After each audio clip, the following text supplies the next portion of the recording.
Gente, tudo bom? Vamos falar um pouquinho sobre introdução à análise de algoritmos, tá? Essa é a primeira aula, o primeiro encontro de estrutura de dados e algoritmos do curso de Ciência da Computação da UFCG. Antes de falar sobre o tema de hoje, de mostrar para vocês os detalhes, eu queria dizer que tudo que eu estou falando aqui, não tudo, mas boa parte está escrito, tá? Então está lá no site do curso de estrutura de dados, joaarturbm.github.io/eda. Aí você vai achar lá o post de introdução à análise. É esse material que está escrito lá que eu vou apresentar verbalmente aqui. Claro que com mais detalhes, porque quando a gente fala, deixa mais detalhes, né? Então, vamos lá. O que é que a gente está estudando nesse curso inicialmente? É análise de algoritmos, né? E aí a pergunta que a gente faz é: o que é relevante investigar sobre um algoritmo? Eu tenho um algoritmo que resolve um problema qualquer. Sei lá, ordena um conjunto de dados ou encontra o menor elemento de um conjunto de dados. O que é importante, relevante, do ponto de vista de análise desse algoritmo? A gente pode pensar, vamos lá, tem várias questões que são importantes, né? Não sei, facilidade de uso, simplicidade, legibilidade. Então, isso são aspectos que a gente se preocupa quando está estudando um algoritmo, né? Quão fácil é de ler aquele algoritmo? Por quê? Porque não só a máquina vai ler. Pessoas vão ler, vão ter que manter, vão ter que evoluir, vão ter que corrigir bugs. Então, isso é muito importante. Isso é um aspecto de análise do algoritmo. Simplicidade, quão simples ele é, se ele comunica bem o que está fazendo. Modularidade, se ele é separado de outras coisas que não fazem o que ele faz, se ele faz só uma coisa e faz bem feita. Facilidade de manutenção, se a gente for modificar esse algoritmo, é simples ou não. Esses são aspectos importantes de investigar num algoritmo. O que mais? Corretude. Bom, obviamente é importante eu saber se o algoritmo está correto ou não, né? Isso é super importante. Isso também é um aspecto relevante que a gente vai estudar na análise de algoritmo, tá bom? Outra coisa, que aí é onde a gente está bem interessado aqui no curso, é eficiência e desempenho. Às vezes eu falo eficiência e desempenho, mas eu uso como sinônimo nesse sentido, tá bom? O que é que eu quero dizer com isso? Quanto de recurso esse meu algoritmo vai consumir quando ele for executado, certo? Isso é super importante, tão importante quanto os outros destaques, por exemplo, legibilidade, simplicidade, corretude, mas esses outros aspectos a gente não vê nessa disciplina, tá? Óbvio que questão de legibilidade e simplicidade é algo que tem que ser ortogonal a qualquer disciplina. Assim, a gente sempre tem que escrever algoritmo de forma simples, de forma modular e tal. Mas não é objetivo dessa disciplina analisar isso, tá bom? Também não, a corretude, a gente tem um único, talvez o principal meio de provar que o algoritmo está correto é provar você só prova formalmente, né? Isso é também conteúdo para outros cursos, para outras disciplinas. A gente aplica testes. Teste te dá uma segurança de que o comportamento observado é o comportamento esperado, mas ele não prova que está correto. Isso é importante lembrar, tá? Teste só prova que está incorreto. Quando não passa no teste, eu tenho certeza que o comportamento observado não é esperado. Mas provar corretude mesmo, a gente usa teoremas e tal. E isso também não é muito objetivo desse curso. O objetivo desse curso é quanto de recurso computacional o meu algoritmo vai requerer quando for executado. Ou seja, a gente está falando de eficiência e desempenho. Mais precisamente, a gente está falando do ponto de vista de determinar a quantidade de recursos computacionais que um algoritmo irá consumir. Ou seja, você fez um algoritmo lá para identificar o menor elemento de um array, eu quero pelo menos ter uma ideia, análise de eficiência é isso. Quanto de recurso ele vai consumir para um array de 100 posições, para um array de 1000? Ou seja, à medida que eu aumento a minha entrada, ou que eu altero ou vario a minha entrada, quanto de recurso computacional. E quando eu digo recurso computacional, são duas coisas importantes, pelo menos nesse curso, processamento e memória. Processamento mais importante. A gente foca mais, a gente discute o consumo de memória, mas a gente foca mais em quanto tempo em palavras simplistas, quanto tempo o algoritmo vai demorar para rodar para essa entrada, ou para esse conjunto de entradas. É isso que a gente, é o que, né? O que a gente vai estudar nessa disciplina, pelo menos nessa aula, é a eficiência dos algoritmos, como eu determino a quantidade de recursos computacionais que ele vai precisar para ser executado, ou vai demandar. E para que a gente estuda análise de eficiência? Não é porque eu decidi hoje de manhã que teria que ensinar para vocês análise de eficiência. Primeiro, porque a gente precisa determinar o comportamento de algoritmos em diferentes tamanhos de entrada, porque a gente implementa soluções não só para uma determinada entrada, mas para várias. E se essa entrada crescer? Por que eu tenho que estudar isso? Porque eu preciso saber se é viável ou não aquela minha solução. Fora que, normalmente, eu tenho diferentes soluções para o mesmo problema, né? Por exemplo, ordenar um array há diferentes algoritmos. Eu tenho merge sort, quick sort, insertion sort, enfim, há diferentes algoritmos. Qual algoritmo eu escolho para aquele determinado contexto? Então, comparar, eu preciso analisar a eficiência para poder comparar, para dizer, não, esse aqui, nesse cenário, é mais rápido, então vou usar esse algoritmo. Então, o para quê também já está mais claro, né? Então, por exemplo, aqui está um gráfico simples de várias execuções dos métodos de alguns algoritmos de ordenação, insertion sort, merge sort, quick sort, selection sort. Então, eu executei isso para várias entradas e plotei lá o tempo de execução. Então, você vê ali que o selection sort, que é essa linha roxa, essa curva roxa, ele está mais acima, ou seja, ele é o mais lento de todos eles para esse cenário. Então eu consigo comparar, tá vendo ali que eu consigo comparar, ó, o merge sort e o quick sort estão próximos, enfim, eu consigo comparar esses algoritmos porque eu estou analisando a eficiência deles, tá? E aí o que a gente vai aprender, só para resumir até agora, a gente vai estudar análise de eficiência de algoritmos, certo? A gente já sabe o porquê e o para quê, mas a gente precisa saber, a gente sabe o para quê, a gente precisa saber o porquê, né? Porque uma pergunta que sempre surge é, poxa, tá lento, por que eu não compro mais processamento? Hoje é super fácil, meu algoritmo tá lento, eu posso comprar mais processamento na Amazon, e é fácil, ele me dá mais memória, me dá mais processamento, eu executo mais rápido. Bom, isso é uma pergunta pertinente, assim, às vezes, comprar CPU e memória resolve, tá? Mas nem sempre.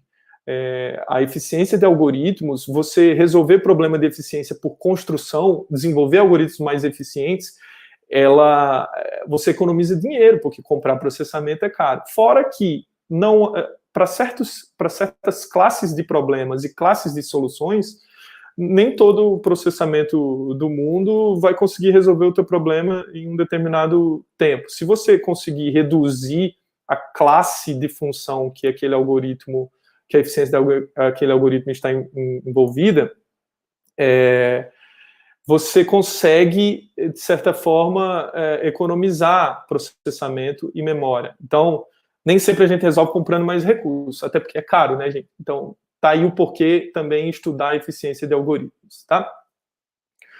Como? Então tá, a primeira coisa que você fala, beleza, eu já sei agora que eu vou estudar a eficiência de algoritmos, eu quero saber como, professor. Tem várias formas? Tem. A primeira forma que a gente pensa é, por que eu faço isso que eu fiz aqui, né? Coloquei o gráfico aqui para demonstrar, olha, eu implemento os algoritmos que eu quero estudar a eficiência, eu executo eles, meço o tempo, e ploto o gráfico e agora eu consigo comparar. E essa comparação a gente está chamando de análise empírica. Eu faço um experimento com vários algoritmos ou com o algoritmo que eu quero ver quanto tempo demora. Eu vario, se você for olhar o eixo X, está variando o tamanho da entrada, enquanto o eixo Y está me dizendo quanto tempo ele gasta em segundos, para terminar de executar, tá bom? Então, assim, análise empírica funciona para analisar a eficiência? Claro que funciona. Na verdade, ela é muito precisa. Ela é bem precisa. Você vê, a gente vê os números exatos de quantos segundos demorou para executar. Só que eu coloquei aí, é precisa, vírgula, mas é cara. Por que é cara? Vamos lá. para fazer um experimento científico, ou pelo menos um experimento, a gente precisa implementar esses 4 algoritmos, concordam? A gente precisa executá-los, mas a gente não pode executar só uma vez, porque pode ter variáveis externas. Então, a gente precisa executar N vezes para ter uma certa confiança. Tem que calcular um intervalo de confiança, tem que controlar bem as variáveis, né? Porque eu não posso executar o quicksort na minha máquina e o selection sort em outra máquina. Eu preciso controlar isso, porque influencia. Eu preciso deixar só os processos relacionados a esse experimento rodando na máquina, porque outras, se eu tiver com o Chrome aberto, ele pode interferir no tempo de execução. Enfim, tá vendo a complexidade envolvida em se fazer um experimento? A gente tem que fazer em outros casos e tal, mas nem sempre a gente quer essa precisão, né? Muitas vezes a gente não quer esse nível de precisão. A gente quer, na verdade, muitas vezes, olhar para o algoritmo, ou para 2, 3 algoritmos, e dizer, esse cara aqui, se ele tiver uma entrada desse tamanho, muito provavelmente ele vai demorar mais do que esse. A gente quer comparar só em termos de ordem de crescimento. Ou a gente quer só ter uma ideia da curva de crescimento. Ele cresce linearmente à medida que o array de entrada cresce. Enfim, a gente não precisa ter um nível de precisão de segundos, tá? Então, se a gente não precisa ter, seria bacana a gente ter um método que fosse mais simples, porque a gente acabou de ver que resolver com experimento é bom, é bem preciso, mas não é simples. Precisa ser independente de plataforma, assim, não interessa se eu estou rodando, sei lá, em Java ou em Python, ou, enfim, o que eu quero saber é tirar esses detalhes todos e ter uma ideia do crescimento desse algoritmo, do consumo desse algoritmo. Ele precisa permitir uma generalização de um espectro maior de entrada. Por exemplo, com o experimento, eu só posso dizer que aquele conjunto de entradas tem aquele comportamento. Mas a gente quer ter uma visão maior, tá? E eu, se possível, não precisar executar o algoritmo, tá? Porque eu só quero comparar 2 ali e quero ter uma ideia da eficiência dele sem precisar executar. Então, a gente precisa de um método assim. A sorte é que a gente tem esse método. É um método analítico, é o que a gente vai ver hoje. Então, ao invés de ter que implementar, é claro que ele está implementado aí, mas poderia ser em pseudocódigo. Mas ao invés de ter que executar esse cara numa máquina, executar N vezes, calcular o intervalo de confiança, plotar o gráfico, a gente quer só, analisando ele, estudando ele, prover uma função, que eu estou chamando de função de custo, ou função de desempenho desse algoritmo, que me diga, olha, de acordo com uma entrada n, f de n, né, esse algoritmo vai se comportar como essa função aí, uma constante multiplicada por n mais outra constante. Ou seja, isso é uma reta, né? Vocês conhecem isso lá de cálculo. Essa função é uma reta. O que quer dizer isso? Eu quero olhar, esse é o grande problema da gente, tá? Vou deixar bem claro. Eu quero, a partir de um algoritmo, eu quero saber a função de custo desse algoritmo. Uma função mesmo, uma função matemática que me diga, olha, se você entrar com n igual a 5, o custo vai ser tanto. Nesse caso seria 5C1 mais C2. E C1, C2 sendo constantes que a gente vai tentar descobrir. Tá bom? Então, como é que eu faço isso, né? Como é que eu, olhando para esse algoritmo, analisando ele sem executar, sem medir tempo de execução, como é que eu chego nessa função? Vamos lá, a gente parte de uma hipótese bem importante, que é o custo de execução das operações primitivas é constante. O que é que eu quero dizer com constante? Normalmente a gente usa notações como O de 1 ou C. C ou 1 significa constante. Constante significa, independente da entrada, ele vai executar numa unidade de tempo, tá? E o que são operações primitivas? Vamos lá. Avaliação de expressões booleanas. Por exemplo, para um processador, saber se I é maior ou igual a 2, ou se I é igual a 2, é super rápido, é em tempo constante. A gente fala que é em tempo constante porque não depende do tamanho de I. E entre processadores, eu tenho um processador mais rápido, mais lento, a diferença vai ser muito pequena e eu não quero me preocupar com essa diferença. Então, eu estou dizendo que ele demora uma unidade de tempo para executar uma comparação. Faz sentido, tá? Aí a gente diz que é 1 ou C, tá bom? Vamos usar a notação C por enquanto, C de constante. Operações matemáticas, multiplicar 2 elementos, dividir, somar, subtrair, calcular o mod, o resto da divisão, tudo também é operação primitiva, tá bom? Operação primitiva, tempo constante, independe do tamanho da entrada, super rápido. Retorno de métodos, retornar 2, retornar x, também é uma operação primitiva. Atribuição, eu criar uma variável e fazer i recebe 2, ou i é igual a string oi. É uma operação primitiva, é executada em tempo constante. E acesso às variáveis e posições arbitrárias de um array. Por exemplo, v índice 7, ele vai direto. É um acesso à memória, é uma primitiva, é super rápido, é em tempo constante. Se o array tem 100 posições ou tem 1000 posições, é ao mesmo tempo eu acessar a v índice 4, né? Porque eu estou indo direto naquela posição. Veja, ao mesmo tempo tem uma aspas bem grande aí, porque eu estou falando desconsiderando as constantes. Claro que um processador é mais rápido do que o outro e tal, mas o que a gente está lidando aqui é tirando essas constantes, essas coisas que não são importantes para a gente, porque a gente não quer o tempo tão preciso, elas são em tempos constantes. Então, só para reafirmar aqui, operações primitivas, avaliar expressões booleanas, operações matemáticas, retorno de métodos, atribuição e acesso às variáveis, é tudo em tempo constante. Custa C, custa uma unidade de tempo, tá bom? Então, vamos voltar. A gente quer olhar, vamos fazer esse processo agora. Vamos determinar a eficiência desse algoritmo. Lembrando, a gente quer, a partir de um algoritmo, ter uma função que diga o custo dele, certo? Uma função que eu dou as entradas e ele me diz, custa tanto. Sem ter que executar, sem ter que fazer experimento. Então, vamos ver esse processo. A primeira coisa que a gente precisa fazer, o primeiro passo, é identificar as primitivas. O algoritmo tem primitivas? Tem. Quais são as primitivas aqui? Tem uma atribuição ali, resto é igual, tem uma operação matemática, i mod j, enfim, tem várias primitivas. O processo como um todo vamos identificar essas primitivas, depois a gente precisa saber quantas vezes cada uma dessas primitivas é executada, tá? Porque a gente não vai somar, no final, o terceiro passo é somar o custo total, tá bom? Vamos fazer para esse caso? Quais são as primitivas? Bom, a primeira primitiva que eu vejo aí é uma atribuição. Eu chamei de C1. Lembra? Tempo constante. Resto é igual, é uma atribuição e custa C1 para mim. Custa um tempo constante qualquer. Tá?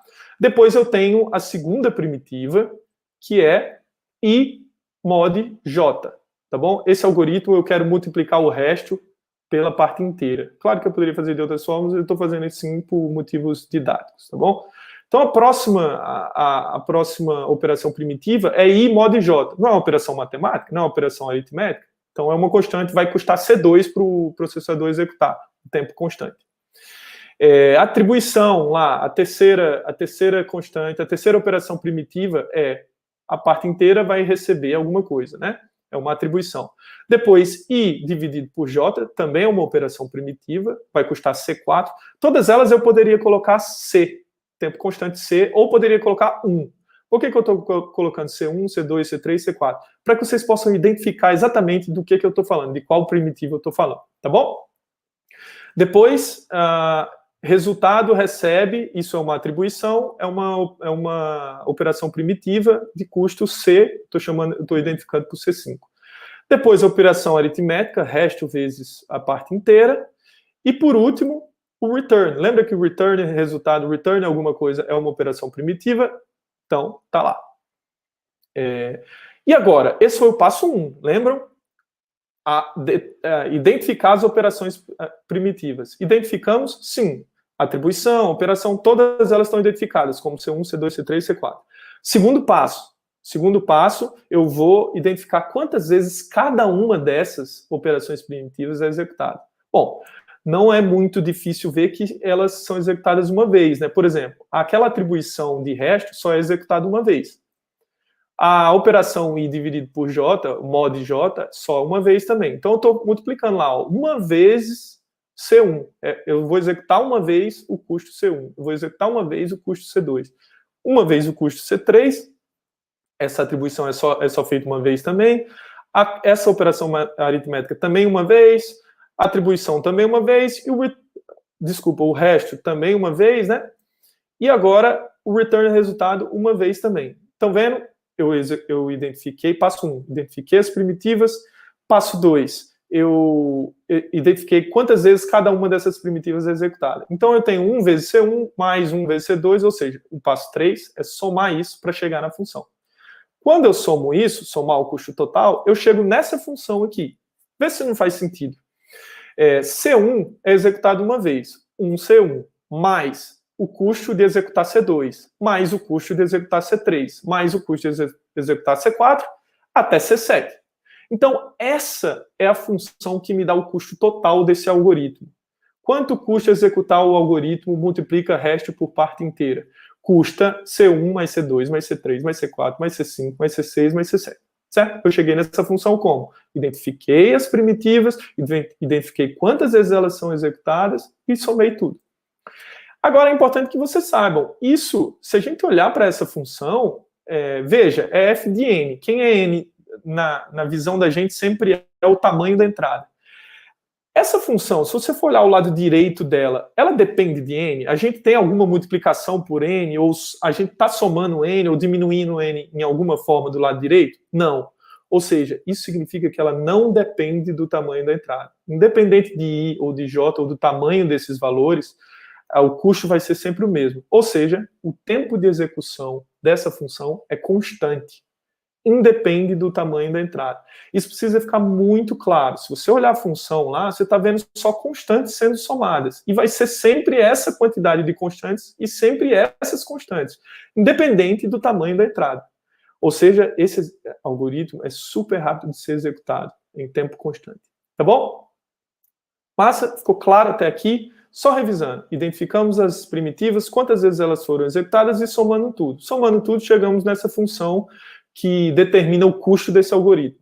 A gente olhou para essa função e ela não depende de n, ou seja, não depende do tamanho da entrada, é executada em tempo constante. Se a gente fosse plotar essa função, gente, como é que ela seria? Uma reta horizontal, né? Porque ela não varia de acordo com n, ela sempre é o mesmo valor. Joia? Vamos para outro exemplo? Eu tenho mais 2 exemplos para mostrar que são importantes de serem mostrados, tá bom? Um exemplo um pouquinho mais complexo, né? A gente, para calcular quanto você precisa na final, esse é o algoritmo aí, a gente soma as 3 notas, divide por 3, depois vê se esse valor ficou entre 4 e 7, a gente vai retornar a 0 dizendo, olha, desculpa, se for maior que 7 ou menor que 4, significa que você não está na final, então eu estou retornando 0 para dizer, não precisa disso não. E se não, eu calculo lá, uso um cálculo matemático, que é o cálculo que a gente usa na UFCG, para ver quanto você precisa na final. Não vou entrar em detalhes desse cálculo, não interessa aqui para a gente, tá? Mas vamos lá, a gente precisa determinar a função de custo desse algoritmo.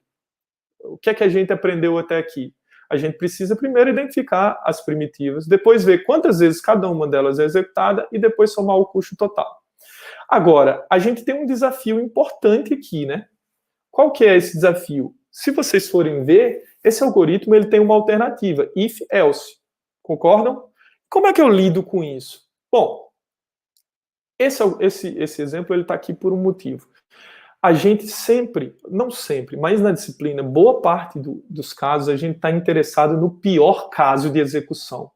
Ou seja, quando é que esse algoritmo vai demorar mais? Se tem um if e um else, eu só vou contabilizar na minha função, nesse caso aqui, a parte do else. Por quê? Porque ele tem mais primitivas. A gente consegue ver aí que vai demorar mais, né?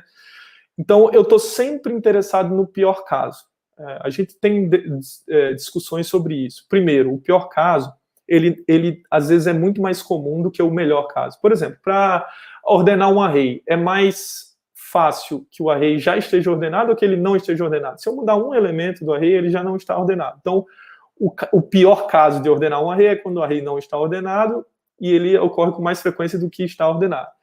Fora que, para a gente que lida com recurso computacional, a gente quer saber o pior dos casos. Assim, gente, no pior caso, quanto eu vou precisar, quanto tempo eu vou ter que esperar? Se eu esperar menos, ótimo, mas eu quero saber o pior caso, porque eu traço um limiar de comparação. No pior caso, eu ainda sou melhor do que esse algoritmo, ou o meu algoritmo ainda é melhor do que esse outro. Então, a gente está interessado, isso é importante, no pior caso.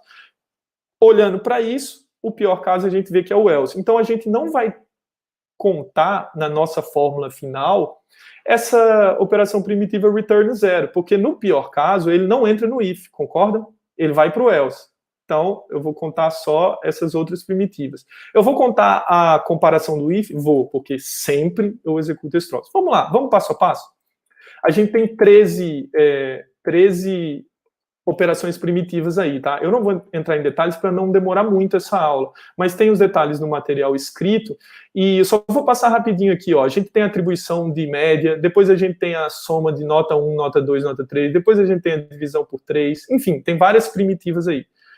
De C1 a C13, tá? Eu identifiquei 13 primitivas aí, inclusive a de return, a do if, a do else, todas. Só que a gente está interessado no pior caso, então a gente não considera a execução da C5. A C5 para a gente é o return 0 ali.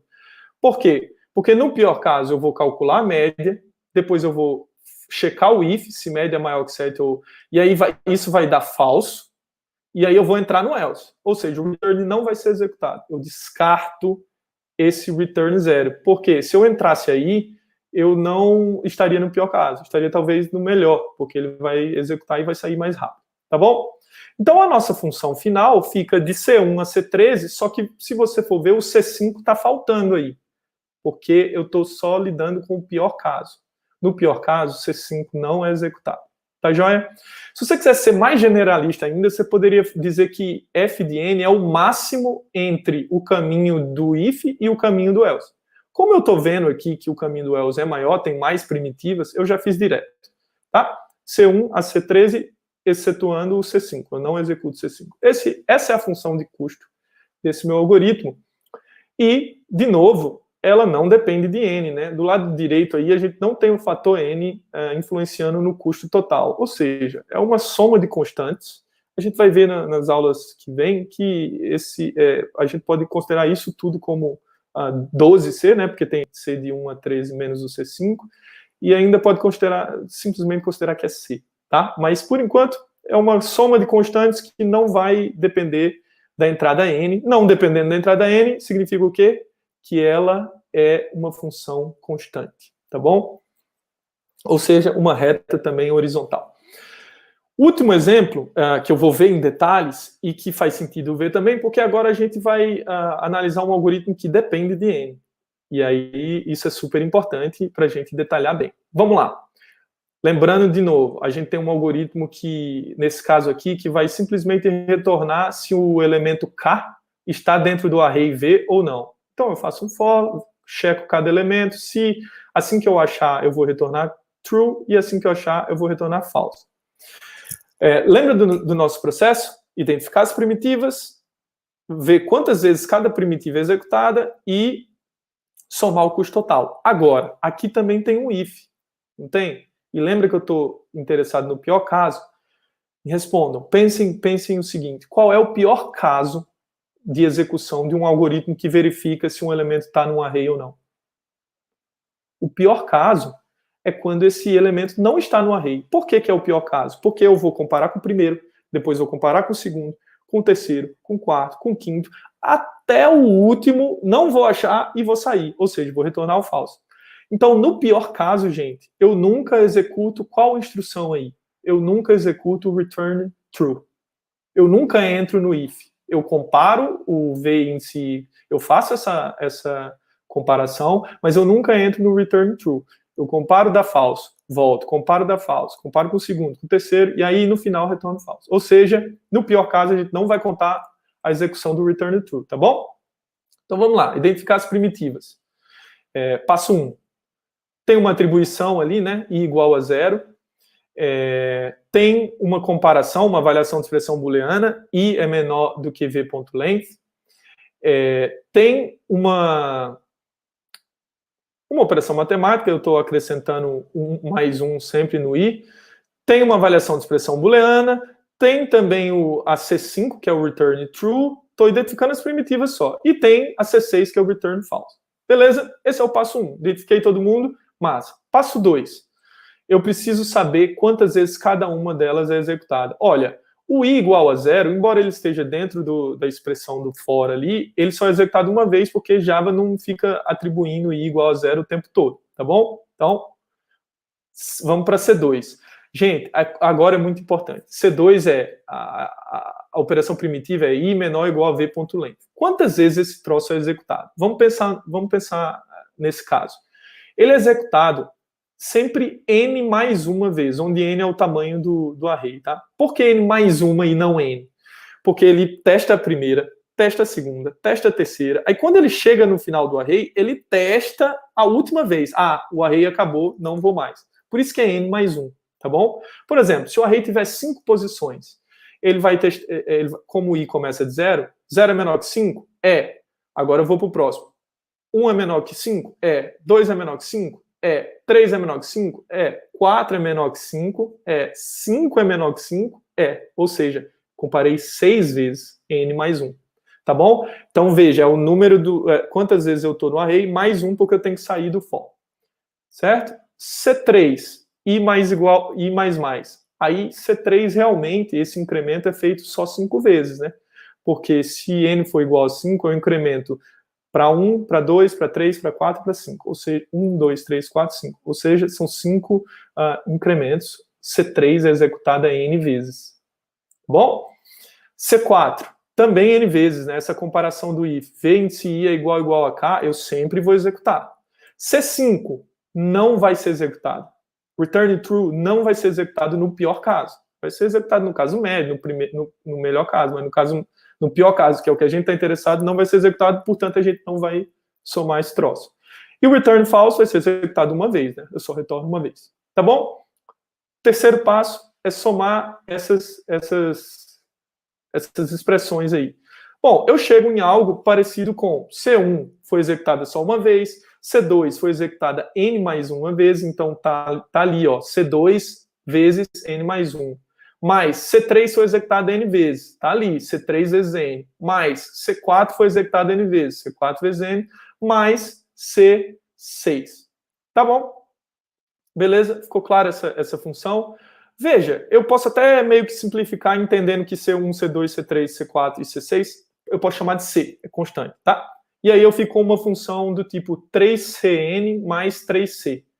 Veja que essa função é diferente dos exemplos que a gente viu até agora. Por que é diferente? Porque tem N do lado direito.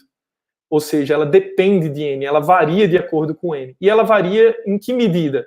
Linearmente. Porque N não está elevado ao quadrado, N está elevado a 1 só. Aí.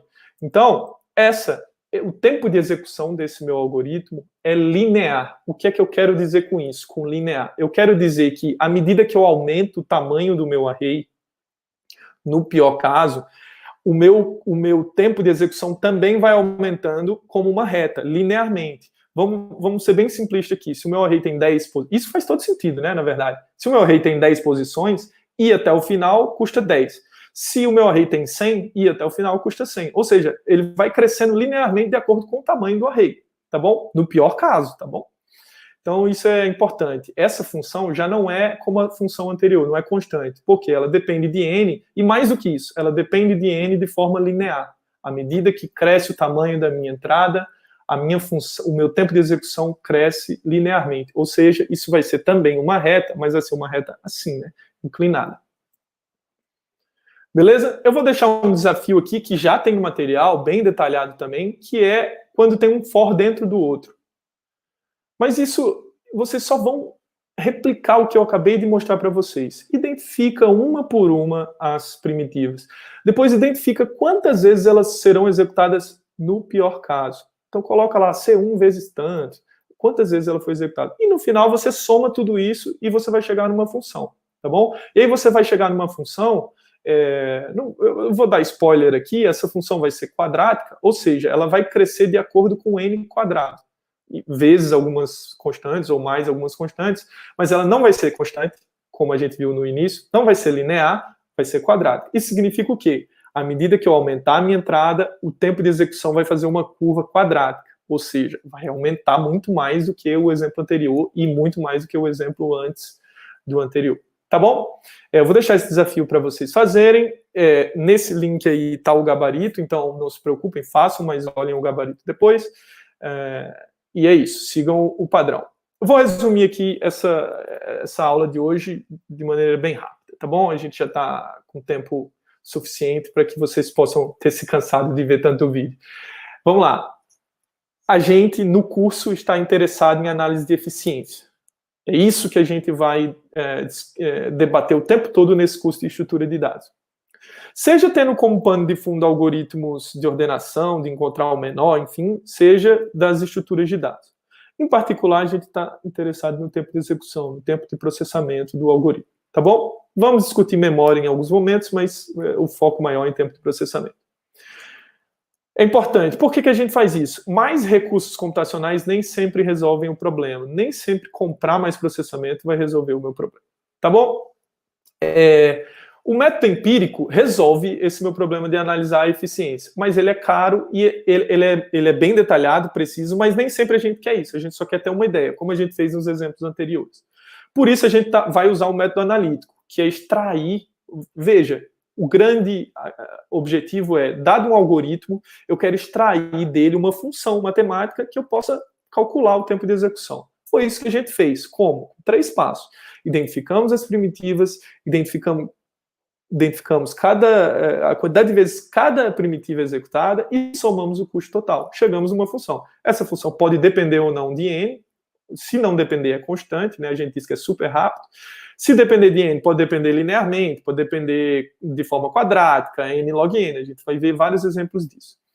E a gente sempre, não sempre, mas boa parte dos casos está interessado na análise de pior caso. Quando eu pedir para você analisar a eficiência do algoritmo, considere o pior caso. Eu só vou pedir melhor caso e caso médio em alguns exemplos muito raros, tá?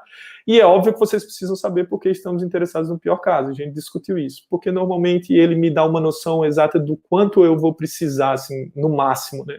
Quanto eu preciso comprar no pior caso, no desastre. Porque normalmente o pior caso é mais comum do que melhor caso. Enfim, há motivos pelos quais a gente escolhe a análise de pior caso. Beleza, gente? Esse é um resumo da aula de hoje. Na próxima aula, o que é que a gente vai fazer? Eu vou trazer 2 spoilers aqui. Apenas a ordem de crescimento é relevante. Isso é análise assintótica. E as constantes não importam. Ou seja, toda aquela função super complexa, n² mais 3n, só o que vai importar para a gente é a ordem de crescimento, é o n². Só o que vai importar para a gente é a ordem de crescimento, é o n. São os elementos de maior expoente, tá bom? As constantes a gente vai acabar cortando, vai ver que elas são irrelevantes na análise assintótica. É óbvio que na prática as constantes importam muito. Se o meu algoritmo roda em 3n e o seu roda em 12n, o seu é mais lento na prática. Mas na análise assintótica a gente vai ver que essas questões das constantes não importam. Tá bom? Até o nosso próximo encontro.